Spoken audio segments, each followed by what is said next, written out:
Subscribe to my channel by pressing red button and click on the bell icon for notification of latest updates.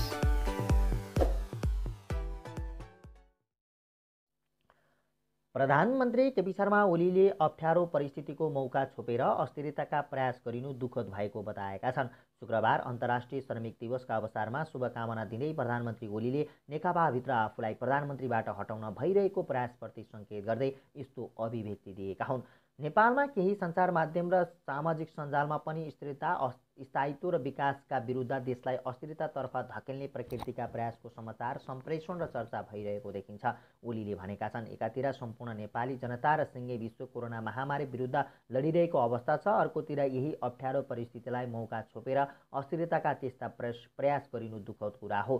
प्रधानमन्त्रीको सन्देशमा भनिएको छ, आफ्ना ससाना स्वार्थ वा कुनै गलत उद्देश्यका साथ कसैले यस परिस्थितिलाई बिथोल्न र बिगार्न खोज्छ भने सरकार नेकपाका कार्यकर्ता र आम नेपाली जनतालाई यो किमार्थ स्वीकार्य हुँदैन। त्यस्ता प्रयासलाई सफल हुन दिइने छैन भन्नेमा म सबैलाई आश्वस्त पनि पार्न चाहन्छु। प्रधानमन्त्री केपी शर्मा ओलीले जारी गरेको सन्देशमा भनिएको छ, स्वदेश तथा विदेशमा रहनुभएका श्रमजीवी दिदीबहिनी तथा दाजुभाइहरूलाई मे दिवस 2020 को अवसरमा हार्दिक शुभकामना।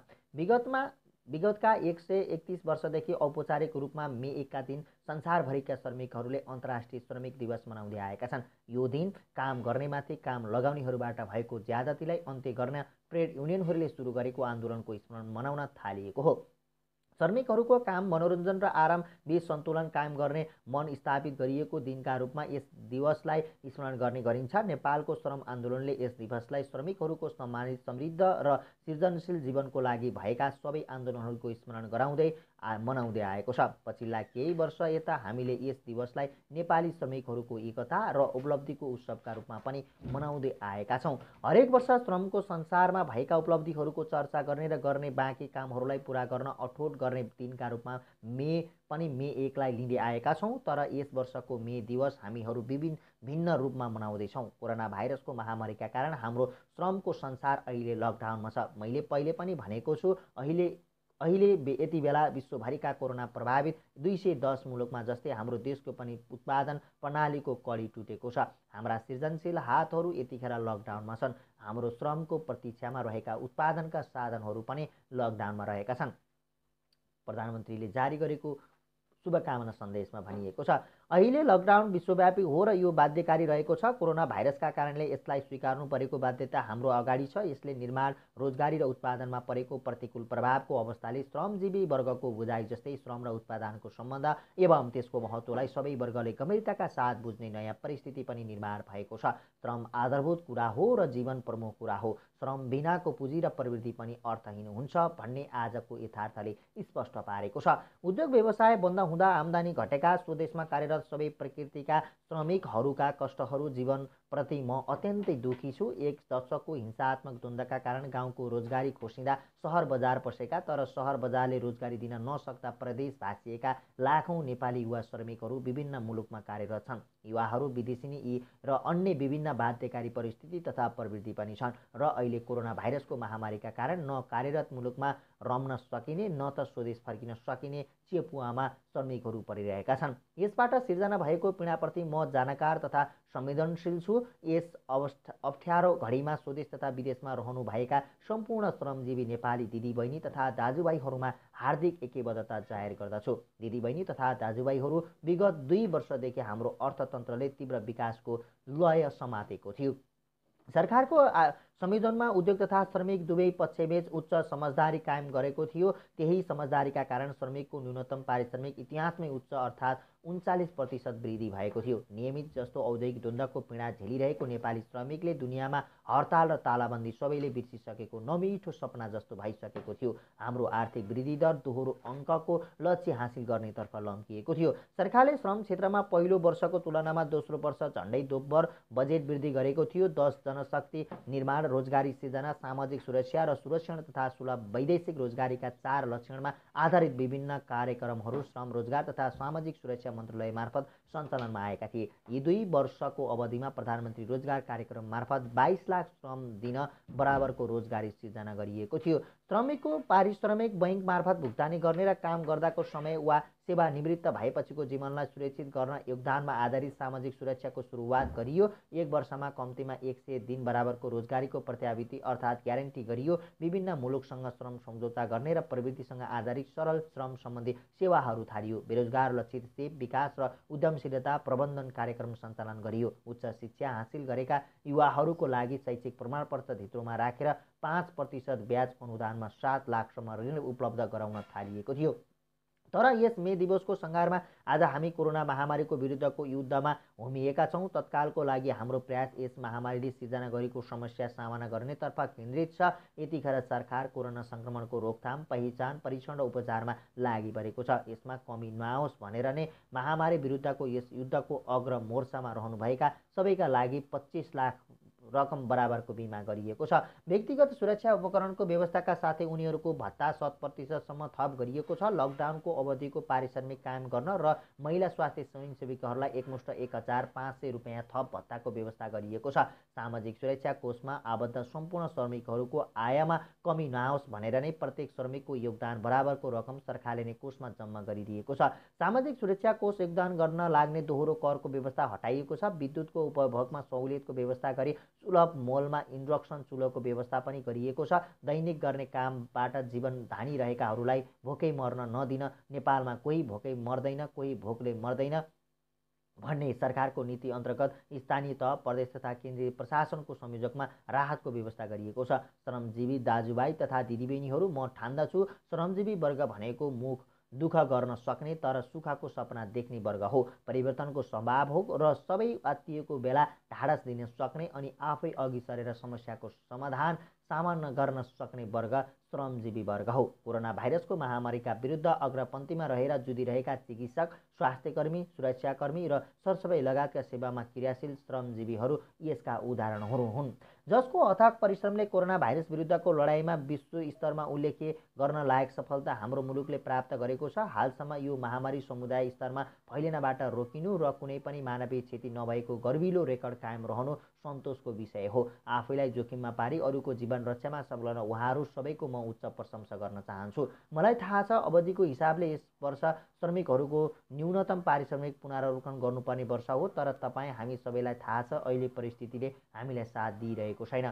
8.5% को आर्थिक वृद्धि दर उच्च आकांक्षाका साथ अघि बढिरहेको हामीहरू 3% वा त्यसभन्दा कमको आर्थिक वृद्धि दरमा खुम्जिन पर्ने पो हो कि भन्ने अवस्थाले गम्भीर बनाएका छौँ। मैले पहिले पनि भनिसकेको छु, हाम्रो जीडीपीको झन्डै 4% यस महामारीका कारण क्षति भइसकेको छ। विश्व स्तरमा तुलनात्मक रूपमा हेर्ने हो भने रोजगारी र अर्थतन्त्रको अहिलेको अवस्था अघिल्लो शताब्दीको महामन्दीमा जस्तै वा त्योभन्दा पनि भयावह हुने आकलन गर्न थालिएको छ। सन् 1930 को दशकमा भएको महामन्दीका काम गर्ने उमेर समूहमा कुनै औद्योगिक मुलुकमा 23% र कतिपयमा त 33% सम्म बेरोजगार भएका थिए। यस महामारी पछिको पहिलो 4 महिना नै 20औं शताब्दीको त्यस दशकको भन्दा ज्यादा श्रमिकहरू बेरोजगार भइसकेका छन्। महामन्दीको त्यस सम्बन्धमा सिङ्गो 1 दशकलाई कुल गरास्त उत्पादन जति सङ्कुचन आदिको थियो। यस महामारीको पहिलो 4 महिनामा ती विकसित अर्थतन्त्रमा त्यसको झन्डै 3 गुणा बढी सङ्कुचन आएको छ। तर घर मुलीले अनिकालमा पनि परिवारलाई भोकै राख्दैन, रुखो सुखो भरपोषण जोगावट गर्छ र व्यवहार चलाउँछ। तपाईहरूको यस प्रधानमन्त्रीले नेतृत्व गरेको सरकारले पनि उपलब्ध स्रोत र साधनले भ्याएसम्म सुविधाको जोगावट गर्छ। कसरी? अबको हाम्रा सबै प्रयास स्वास्थ्य नागरिक, सिपमूलक नागरिक, मर्यादित काम र सामाजिक सुरक्षातर्फ केन्द्रित हुनेछ। भूकम्पपछिको यस दशकलाई हामीले पुनर्निर्माणको दशक भनेका छौँ। अबको हाम्रो पहिलो लक्ष्य कोरोनाबाट हाम्रो समाजलाई मुक्त बनाउनु हुनेछ।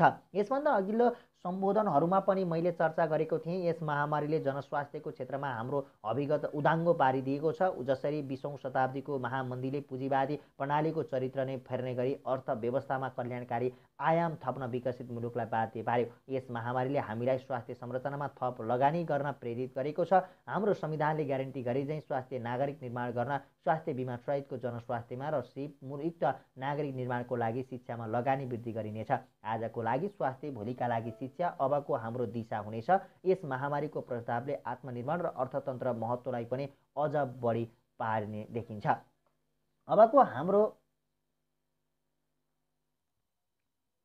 अबको हाम्रा कदमहरू निश्चय नै त्यसतर्फ दिशातर्फ सुदृढ ढङ्गले उन्मुख हुनेछन्। कोरोना महामारी विरुद्धको लडाईँ एक हुँदै श्रमिकको रोजगार, आय र सामाजिक सुरक्षा सुनिश्चित गर्ने दिशातर्फ हाम्रो सम्पूर्ण प्रयास केन्द्रित हुनेछ। सबैभन्दा पहिले टुटेको उत्पादन सम्बन्धका कडीमा जोड्ने र अवरुद्ध उत्पादन प्रणालीलाई सुचारू गरिनेछ। राहत सुविधा अकाल्पनिक उपाय मात्र हो, सबैलाई काम हाम्रो पहिलो लक्ष्य हुनेछ। श्रमसँग जोडिएकाहरूलाई सामाजिक सुरक्षा प्रणालीमा आबद्ध गरिनेछ। काममा जो छन् उनीहरूका लागि न्यूनतम पारिश्रमिक सुनिश्चित गरिनेछ। काममा संलग्न कसैको पनि आम्दानी रोकिने वा खोसिने स्थिति आउन दिइने छैन। सङ्घ, प्रदेश र स्थानीय तहमा श्रम प्रधान प्रविधि परिचालनको प्रबन्ध गरिनेछ। श्रम र प्रविधिको संयोजन तथा ज्यालासहित सहभागिताको विकासमा मोडललाई अवलम्बन गरिनेछ। वैदेशिक रोजगारीबाट फर्केकाहरूलाई उनीहरूले हासिल गरेका दक्षता अनुरूपको रोजगारीको सिर्जना गर्न सरल कर्जा र प्रविधि हस्तान्तरणको प्रबन्ध गरिनेछ। स्वदेशमा रहेका वा विदेशमा रोजगारीमा जान नपाएकाहरूलाई प्रधानमन्त्री रोजगार कार्यक्रममा जोडिनेछ। विभिन्न मन्त्रालय, निकाय र सार्वजनिक संस्थाहरू मार्फत सिर्जना भएका कामका अवसरहरू नेपालीलाई नै सुनिश्चित गर्ने व्यवस्था मिलाइनेछ। यस सन्दर्भमा हाम्रा श्रमिकहरूमा रहेको सिपको खाडलमा कारण हुन सक्ने श्रमिकहरूको अभावलाई सम्बोधन गर्न प्राविधिक शिक्षा तथा व्यावसायिक तालिम परिषद र श्रम तथा सिप तालिम सम्बन्धी सबै निकायका कार्यक्रमहरूलाई एकीकृत रूपमा परिचालन गरिनेछ। सिपको अन्तरलाई सम्भावना आवश्यक परेमा सबै पालिका तहमा छोटो अवधिमा घुम्ती तालिम शिविरहरू समेत सञ्चालनमा ल्याइनेछ। हाम्रा युवा जनसङ्ख्याको जनसाङ्ख्यिक लाभलाई अधिकाधिक सदुपयोग गरिनेछ। यस्तो युवा जनशक्ति जुन उत्पादन जनशक्ति हुनेछ, त्यस्तो उत्पादन जनशक्ति जुन सिपयुक्त र पुँजी सहितको प्रवृत्ति हुनेछ, त्यस्तै युवा शक्ति जुन अन्वेषण र व्यावसायिक ज्ञानयुक्त हुनेछ। कृषिको आधुनिकीकरण र व्यवसायीकरण मार्फत उत्पादन र रोजगार वृद्धि गरिनेछ। जमिन नहुने श्रमिकहरूका लागि भूमि बैङ्कलाई कार्यान्वयनमा ल्याई त्यसैको माध्यमद्वारा भूमिको व्यवस्था गरिनेछ। बैङ्कहरूबाट सुलभ कर्जाको बन्दोबस्त गर्ने र सरकारद्वारा सिप तालिमको प्रत्याभूति गरिने समन्वयात्मक ढङ्गबाट कामलाई अघि बढाइनेछ। विगतको जनआन्दोलन र द्वन्द्वका युवा तथा घाइतेहरूलाई अझै पनि उपचारविहीन अवस्थामा रहिरहेका छन्। तिनको उपचारका लागि सरकारले पटक गरेका आह्वान र प्रयासहरूको सन्देश उचित रूपमा सम्प्रेषण हुन सकेन। म आह्वान गर्दछु सम्पूर्ण घाइते प्रशासनको सम्पर्कमा आउनुहोस्। अब आफ्नो शरीरमा गोली र छर्रा बोकेर नबस्नुहोस्। उपचारको प्रबन्ध सरकारले गर्छ। यस प्रयासबाट सबै घाइतेहरू पुनः निको भई श्रम बजारमा कार्यरत हुन सक्नेछन्। दिदीबहिनी तथा दाजुभाइहरू, नेपाली समाजको परिवर्तन र अहिलेको स्थायित्व एवं विकासको परिस्थिति आफै निर्माण भएको होइन। सही विचार र गन्तव्यमा आधारित बलिदानपूर्ण सङ्घर्ष र सचेत प्रयासबाट मात्रै यस परिस्थितिको निर्माण भएको हो। आज नेपालमा केही सञ्चार माध्यमहरू र सामाजिक सञ्जालहरूमा पनि स्थिरता, स्थायित्व र विकासका विरुद्ध देशलाई अस्थिरतातर्फ धकेल्ने प्रकृतिका प्रयासहरूको समाचार सम्प्रेषण र चर्चा भइरहेको देखिन्छ। एकातिर सम्पूर्ण नेपाली जनता र सिङ्गै विश्व कोरोना महामारीका विरुद्ध लडिरहेको अवस्था छ, अर्कोतिर यही अप्ठ्यारो परिस्थितिलाई मौका छोपेर अस्थिरताका त्यस्ता प्रयासहरू गरिनु दुःखद कुरा हो। आफ्ना ससाना स्वार्थ वा कुनै गलत उद्देश्यका साथ कसैले यस परिस्थितिलाई बिथोल्न र बिगार्न खोज्छ भने सरकार, नेकपाका कार्यकर्ता र आम नेपाली जनतालाई यो किमार्थ स्वीकार हुँदैन। त्यस्ता प्रयासलाई असफल हुन दिइने छैन भन्नेमा म सबैलाई आश्वस्त पनि पार्न चाहन्छु। नेपालको राजनीतिक आन्दोलनले ट्रेड युनियन आन्दोलनलाई वैचारिक नेतृत्व गरिरहेको छ, तर नेपाली ट्रेड युनियन आन्दोलनको राजनीतिक आन्दोलनलाई धेरै कुरा सिकाएको छ। अप्ठ्यारोमा नहडबडाउने, अनिकालमा मिलेर बिउ जोगाउने, सहकालमा भएका नाफाको न्यायोचित वितरणमा सामाजिक सद्भाव गर्ने अनि विविधता बीच एकता कायम गरी अघि बढ्ने ट्रेड युनियनले हामीलाई सिकाएको छ। आपसी एकता र युनियन बनाउने भनेको भर्याङको खुड्किलो थपे जस्तो हो। तल्लो खुड्किलो बलियो भए मात्रै माथिल्लो पुगिन्छ। त्यसैले तल हेरौँ, माथि मात्र होइन। त्यसैले म भन्न चाहन्छु, आजको अप्ठ्यारो घडीमा मिलेर अघि बढ्नुपर्छ। युनियन जस्तै हामीले आफ्ना आकाङ्क्षाको आकाशतिर माथि मात्र होइन, जनता भएतिर तल पनि हेर्नुपर्छ। युनियनले भने जस्तै कमी कमजोरी भई सच्याउनुपर्छ, तर अराजक होइन, अनुशासित हुनुपर्छ। समयको ख्याल गर्नुपर्छ, आफैलाई घात गर्ने होइन, इमान्दार बन्नुपर्छ।